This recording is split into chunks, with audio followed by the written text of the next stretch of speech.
Bonjour. Nous sommes dans la dernière ligne droite qui conduit à la visite du pape en Belgique et au Grand-Duché de Luxembourg. Ce sera du 26 au 29 septembre prochain. Et beaucoup de choses ont déjà bien sûr été programmées, organisées, vous avez le programme, mais nous avons voulu à cette dernière étape, je dirais avant son arrivée, rencontrer le nonce apostolique qui est Monseigneur Franco Coppola et qui énonce pour la Belgique, mais aussi pour le Grand-Duché de Luxembourg, où le pape fera une escale durant la journée du 26 septembre prochain. Et nous avons demandé à Monseigneur Coppola de nous dire un peu ce qu'était pour lui ce voyage du pape et de nous adresser un message aux chrétiens et aux autres qui accueilleront le pape durant les quelques jours de la fin du mois de septembre. Nous sommes ici dans la nonciature, c'est-à-dire dans le lieu où le pape résidera, et donc c'est une occasion de voir aussi ces lieux où le pape sera accueilli chez nous. Monseigneur Franco Coppola, vous êtes nonce apostolique en Belgique et aussi au Grand-Duché de Luxembourg. Alors, la visite du pape, 26-29 septembre, c'est un peu le lieu névralgique ici, l'Annonciature. On est à l'Annonciature où le pape va résider, va dormir, va manger. C'est un peu le QG? Oui, dans le sens que c'est le lieu de repos du pape. Et on essayera d'être le lieu de repos, tout simplement. Le pape va rencontrer les gens, l'Église et la Belgique et le Luxembourg dans différentes rencontres. Il rentrera ici pour se reposer. Il a besoin de se reposer pour donner le mieux de lui-même pendant ces rencontres. Donc, on essaiera d'être un lieu tranquille de repos. Ça veut dire qu'il revient ici surtout pour le temps du repas, du repos, oui. Et les gens l'accueilleront. Donc, finalement, il y aura aussi quand même des gens qui l'accueilleront à son départ oui, et à son arrivée. Oui. Déjà, dès son arrivée, les acolytes se sont organisés au niveau diocésain pour souhaiter la bienvenue au pape. Et après, il y aura d'autres gens qui se sont manifestés à l'Annonciature, parce que moi, je ne savais pas, il y avait l'habitude de remplir la rue, et même faire du bruit au pape jusqu'à quand il ouvre la fenêtre et donne une bénédiction. On l'a fait avec Jean-Paul II. Oui, et après, il partait et lui, il pouvait finalement dormir. C'était à 85 et 95. Mais désormais, les temps sont changés, surtout la Belgique se trouve dans un niveau sécuritaire 3, donc ce n'était pas possible d'avoir un libre accès sous les fenêtres du pape. La police a décidé de fermer la rue, mais montrant beaucoup de compréhension pour la tradition aussi et l'affection qui ont les gens pour le pape, nous a donné la possibilité de laisser passer à des personnes, des groupes bien précis, pour qu'ils puissent faire sentir leur affection au pape. Alors, ça fait un petit temps, 2 ans et demi, je crois que vous êtes en Belgique maintenant, comme nonce. 2 ans et demi, oui. Vous avez eu, on le sait, beaucoup de contacts, vous connaissez quand même notre pays, notre Église. Qu'est-ce que vous diriez, je dirais, de ce que sont peut-être les points forts de la communauté chrétienne en Belgique et au Grand-Duché, et les défis à relever aussi? Oui, c'est vrai. J'ai bien profité de ces 2 ans et demi, grâce aussi au travail pour les diocèses que j'ai dû faire. Et comme je dis souvent, en provenance de l'Italie du Sud, de l'Afrique, de l'Amérique latine, du Mexique, je suis arrivé en Belgique, j'avais l'impression tout d'un coup d'être débarqué dans une autre planète. Vraiment. Tellement la société et l'Église, avec la société, étaient différentes de ce que j'avais connu jusque-là. Et alors, je me suis mis à la découverte de cette nouvelle réalité. Devant mes questions, la première réponse était « Monseigneur, c'est compliqué ». Mais en réfléchissant bien, je me dis c'est pas la Belgique qui est compliquée, c'est la réalité en soi-même qui est compliquée, en effet. On a la tentation plutôt de faire blanc et noir, mais non, il y a plein de couleurs. À la fin, on a le blanc, mais le blanc est fait d'une somme de beaucoup d'autres couleurs. Donc c'est important de connaître tous ces éléments qui contribuent à former la réalité d'aujourd'hui. Et vous pouvez décrire un peu ces éléments, dire quelle est cette mosaïque, je dirais, d'église dans laquelle vous vous trouvez ici chez nous? Décrire encore serait trop tôt pour moi de le faire, mais pour moi c'est déjà important le fait de prendre conscience de cette pluralité. on est habitué, on vient d'un monde qui était plutôt statique, plutôt rigide, ou bien dedans, ou bien dehors. Et non, la réalité est variée et diversifiée. Et donc, il faut donner une réponse et s'ajuster à la réalité de chacun. On ne peut pas donner des réponses de masse, il faut donner la réponse juste pour chacun. C'est possible. Et donc, ouais, et c'est nécessaire. C'est nécessaire. C'est nécessaire. Et donc, il faut s'ajuster à cela. Et cela, je crois, c'est l'intérêt de la Belgique. C'est un pays vraiment, je ne peux pas faire la comparaison avec d'autres pays, mais manifestement, c'est un pays très multiculturel, sinon pour le fait que Bruxelles, c'est la capitale de l'Europe, il y a tellement de populations différentes, de nationalités différentes. D'ailleurs, la Belgique a une tradition d'accueil aussi des réfugiés, d'immigrés, même si ça pose problème, mais a une tradition d'accueil. Et donc, ça fait qu'il y a plus de 100 nationalités dans le pays. Et donc, ça montre la diversité qu'il y a dans le monde. Et donc, c'est un laboratoire pour moi. C'est un laboratoire. Et ça dit l'intérêt de la Belgique pour le pape aussi. C'est important, le mot de laboratoire, et je rebondis sur ce mot en repensant que le pape vit en Belgique pour les 600 ans de l'Université catholique Leuven, Louvain-la-Neuve, Louvain-Woluwe. C'est aussi un laboratoire, l'université. Quel est le choix de venir en Belgique à cause par raison des 600 ans de l'Université catholique? Oui, ça a été l'occasion. L'occasion, le pape, c'est un pape qui aime les frontières et aime les défis. Oui. Quand je l'ai reçu la première fois en Afrique, il m'a dit, moi je ne fais pas les voyages pour aller où je vais retrouver seulement des applaudissements.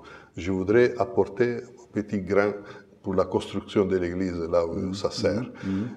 Et pour cela, il est venu dans le pays plus pauvre du monde, en Centrafrique. Et ici, je crois, il vient pour nous aider tous, comme Église, lui, successeur de Pierre, nous aider tous à transmettre notre foi, à trouver le chemin pour évangéliser cette société qui est tellement différente de tout ce que nous avons connu auparavant. Et l'université peut être un laboratoire à ce niveau-là? Et l'université aussi. L'université est certainement, je dirais, pour antonomase, c'est le lieu de la rencontre, de la discussion, de la recherche. Mais comment doit se poser une université catholique devant cela? Quel est le défi? Quelle est la manière de s'y prendre avec cette société? Moi, je n'ai pas la réponse. On va l'écouter de la part du pape. Il va dédier une visite spécifique, soit à Leuven comme à Louvain-la-Neuve, et on va lui poser des questions très réelles, très concrètes, qui sont dans la bouche des gens, font partie de ce que les gens disent. Donc, ce ne sont pas des questions théologiques ou pour des personnes, des théologiens, tout cela. C'est des questions concrètes que les gens se posent. Et eh bien, on va voir comment le pape s'y prend. Je crois qu'il aime ce défi. Et ce que je sais du pape, c'est que c'est un homme de foi. Alors, j'aime beaucoup voir comment, comme homme de foi, de profonde foi, il va réagir devant ces questions. Un homme de foi. C'est l'occasion de l'écouter, mais il y a l'université, il y aura aussi la rencontre de l'Église belge, luxembourgeoise avant, les responsables de l'Église, les fidèles. On a l'habitude d'entendre que le pape visite des pays aux périphéries. Alors, la Belgique, on est aux périphéries? Oui, la Belgique est au cœur de l'Europe, mais du point de vue de l'évangélisation, est un peu une périphérie, dans le sens que, d'un côté, on ne peut pas passer un carrefour sans trouver une église, mais en réalité, ces églises sont des monuments. Il n'y a pas assez de pierres vivantes. Voilà, ça manque un peu de pierres vivantes. Et donc, je parle seulement pour certains aspects de l'Église. Certainement, il y a un laïcat beaucoup plus formé et engagé que dans d'autres pays. Mais il y a moins de personnes qui ont trouvé dans leur foi la raison pour donner toute leur vie.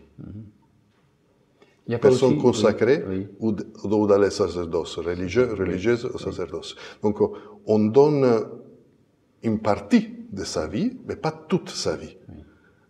Ça manque. Et d'une façon plus globale, est-ce qu'il n'y a pas aussi comme un grand désert religieux, ne fût-ce qu'au niveau de la connaissance, même culturelle, pour relire un tableau religieux, il n'y a pas ce désert-là aussi? Oui, je ne dirais pas un désert parce que on peut dire que c'est un désert, mais dans le désert, il y a aussi les oasis. Les oasis. Et je l'ai trouvé, des oasis, il faut le dire, absolument. Mais c'est vrai que ce manque de basique, de culture de base religieuse, pose un peu de problème, fait considérer nos jeunes comme des jeunes des pays qui n'ont jamais écouté l'Évangile, jamais mis en présence de ce qui est l'Église, Jésus-Christ, qui ne connaissent rien de cela. C'est pas la faute à eux, c'est la réalité. Et alors, c'est un défi nouveau pour l'Église. L'Église, ici, était habituée à avoir un pays catholique, un pays où il y avait aussi des institutions catholiques qui accompagnaient tout au long de la vie la personne. L'école catholique, l'université catholique, les mouvements de jeunesse catholiques, après les partis politiques, la mutualité, le syndicat, tout était, il y avait des institutions catholiques qui pouvaient aider les personnes à prendre ses responsabilités et à vivre en tant que chrétien, en tant que catholique, sa vie. Aujourd'hui, cela n'est plus dans la réalité. Et dans cette organisation-là, l'Église, dans le sens des prêtres, les évêques, avait la fonction d'assurer les sacrements. Oui. Alors, l'Église, évêques et prêtres, continue à assurer les sacrements avec beaucoup d'efforts et de difficultés à cause du manque de prêtres, mais ça manque complètement l'évangélisation. C'est le grand défi. C'est le grand défi, c'est la grande découverte. C'est la grande découverte tout d'abord qu'il faut faire au niveau de la formation des prêtres. Oui. Si on regarde bien, toujours, quand on parle, même dans le rituel de l'ordination, on parle toujours de l'évangélisation et la célébration des mystères. Et on a mis trop ou presque seulement l'accent sur la célébration des mystères, les sacrements, et on ne s'est pas entraîné à l'évangélisation. Ce n'est pas une alternative, il faut les deux. Les deux. Il faut être un disciple de Jésus. Les apôtres célébraient les mystères, mais évangélisaient les gens. Et c'est cela la difficulté. Et c'est pour cela que disons, le pape souhaite, c'est un thème très présent aussi dans l'Église en Belgique, le renouvellement des diocèses à travers les nouveaux évêques qui seront nommés.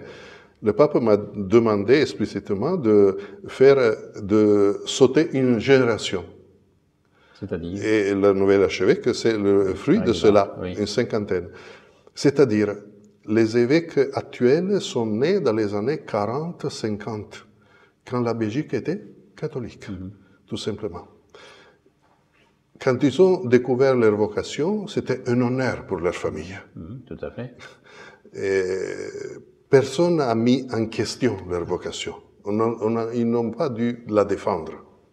Tandis que dans les années 70, 60, 70, 80, aujourd'hui, si un jeune pense ou voudrait s'orienter vers la vocation sacerdotale, il est mis en question. Oui. Tout d'abord par ses parents, et après pour tout le cercle des amis. C'est un choix incompréhensible. En tout cas. Oui, ça, oui. Alors, il faut déjà, à ce moment-là, la défendre de quelque façon. Être prêt à l'expliquer. Et donc, c'est déjà une attitude évangélisatrice qui est obligée. Il y a une nouveauté dans la société. Oui. Le pape rencontrera aussi des victimes des abus sexuels, des abus de victimes. Bien sûr. Un sujet quand même important. Qu'est-ce que vous diriez à la fois de cette rencontre et de ce drame quelque part douloureux dans l'Église aujourd'hui? C'est une tragédie, c'est une vraie tragédie, parce que si on considère qu'on est qu'on est appelé père, comme prêtre. Oui. Alors, abuser, faire violence à son enfant, c'est vraiment abominable. C'est abominable, tout simplement. Et une église mère qui est la cause, comme famille. Nous sommes la famille des enfants de Dieu, donc tous, on est là. On est la cause de la souffrance de ces gens, une souffrance qui reste pour toute la vie. J'ai rencontré beaucoup de victimes. J'ai commencé au Mexique, aussi, c'est un pays qui a connu beaucoup cette tragédie. Et j'ai continué ici en Belgique. J'ai toujours trouvé des gens marqués par ce qu'ils ont subi. Seulement une fois, donc je peux dire que c'est possible, une fois j'ai trouvé une personne qui avait fait la paix avec ce qui s'était passé. Mais généralement, non, c'est une souffrance qui dure toute la vie. D'où le rôle de l'Église, alors, c'est d'accompagner. Voilà, c'est accompagner, bien sûr. Dire que l'Église est autre chose, c'est je ne crois pas, je ne sais pas si on a moyen de guérir, mais certainement accompagner, pas laisser seul. Et je crois que le geste du pape dans les pays qui sont intéressés par ce drame, de réserver 1 heure de son temps pour écouter les victimes, va être certainement une obligation qu'il sent de son côté, mais je le prends de mon côté comme un exemple qu'il me donne. Oui. Je me dis, le pape vient ici 3 jours, et dans ces 3 jours, 1 heure, il la réserve pour écouter les victimes. Et toi, nonce, évêque, prêtre ou laïc engagé, tu serais capable de faire la même chose. Chaque 3 jours, 1 heure pour écouter les victimes. J'étais touché pour le fait, dans le documentaire qu'on a transmis l'année passée, à la télévision. Beaucoup de victimes se plaignaient de ce manque d'accompagnement, d'être restés seuls, abandonnés. Je pense que c'est notre devoir. Et même peut-être d'être dans une situation de déni. Oui, cela aussi. Oui, c'est là. Donc, bien sûr, reconnaître les faits, l'honnêteté, c'est fondamental, mais aussi prendre en charge et en écoutant. Certains ont reproché peut-être que ce serait 15 victimes, alors qu'il y en a beaucoup. Il y a une raison?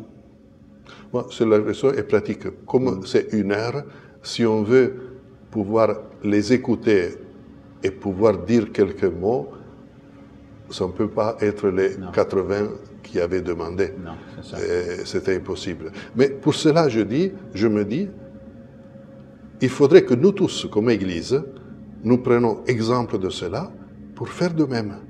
C'est ça. Pas toutes les victimes veulent seulement parler avec le pape. Peut-être aussi arriver à la racine pour que cela ne se passe plus. Ah, bien sûr, bien sûr. De ce point de vue, je dois dire qu'il me semble que la réaction de l'Église en Belgique est exemplaire, vraiment. Ils ont mis en marche des protocoles à partir du séminaire, qui vérifient bien la psychologie et la maturité humaine de la personne.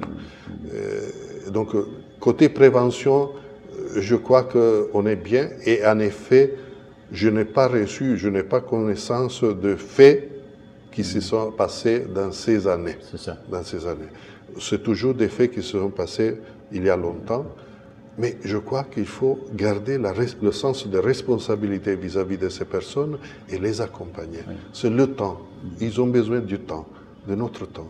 Merci de le rappeler. Et peut-être, pour terminer tout doucement notre entretien, Monseigneur Coppola, s'il y avait un message que vous voulez adresser aux chrétiens et aux autres de nos pays, que ce soit la Belgique ou le Grand-Duché de Luxembourg, à l'occasion de la visite du pape François, qu'est-ce que vous diriez ?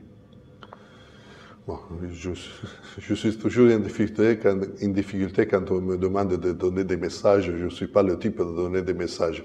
Je peux seulement leur dire que j'ai une grande attente de cette visite, parce que pour moi, c'est la 2e. Ah oui. Et le pape est venu quand j'étais nonce en Centrafrique, et cette visite a été littéralement miraculeuse. En quel sens ? A fait des miracles. Des miracles dans la préparation, miracles concrets, hein. Oui, Trouver de l'argent quand on n'avait pas d'argent, des choses très concrètes, mais aussi miracles à la fin.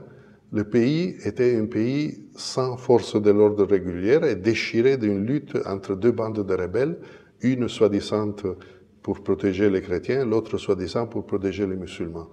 Le pape a voulu visiter les deux champs et quand il est parti, les deux champs ont décidé d'arrêter de se battre. Un miracle. Vraiment, vraiment. Personne ne l'aurait dû. Un miracle pour la Belgique?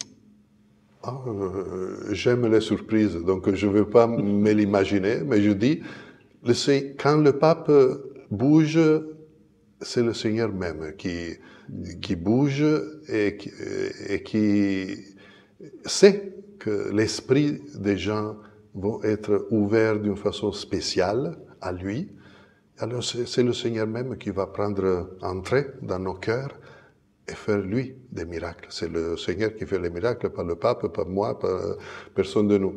C'est le Seigneur. Mais il va profiter de cette disposition à l'accueil qu'on a, accueillir le pape, accueillir peut-être la parole de Dieu, accueillir le Seigneur pour bouger notre cœur et faire des choses qu'on n'avait pas prévues. J'aime les surprises, donc je ne vais pas m'imaginer qu'est-ce qu'il sera après, mais je me dis certainement le Seigneur va profiter de cette visite.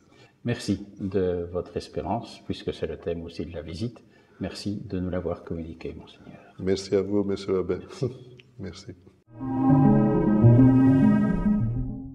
Merci à Monseigneur Franco Coppola, le nonce apostolique chez nous, le représentant du Vatican, l'ambassadeur, si vous voulez, pour son témoignage et les paroles qu'il nous a adressées. Je voudrais simplement, pour terminer, vous signaler qu'il y aura possibilité de suivre la célébration finale de la visite du pape, c'est-à-dire le dimanche 29 septembre au stade Roi-Baudouin. Peut-être pas au stade, car vous le savez, les inscriptions sont parties très très vite et il n'y a plus de place pour s'y rendre, mais beaucoup de paroisses organisent des célébrations, pas des célébrations, des retransmissions de la célébration sur grand écran dans leur église. C'est le cas notamment de l'église Saint-Alix, dans laquelle vous êtes invités. Ce sera ce dimanche 29 septembre, à partir de 9h30, de ne pas arriver pour 10h au moment où commence la célébration au stade Roi-Baudouin, de façon à pouvoir se préparer spirituellement à cet événement. Voilà, une belle rencontre, celle du pape, une belle rencontre, celle du nonce apostolique, une belle façon de préparer la venue du pape chez nous. Au revoir, à très bientôt.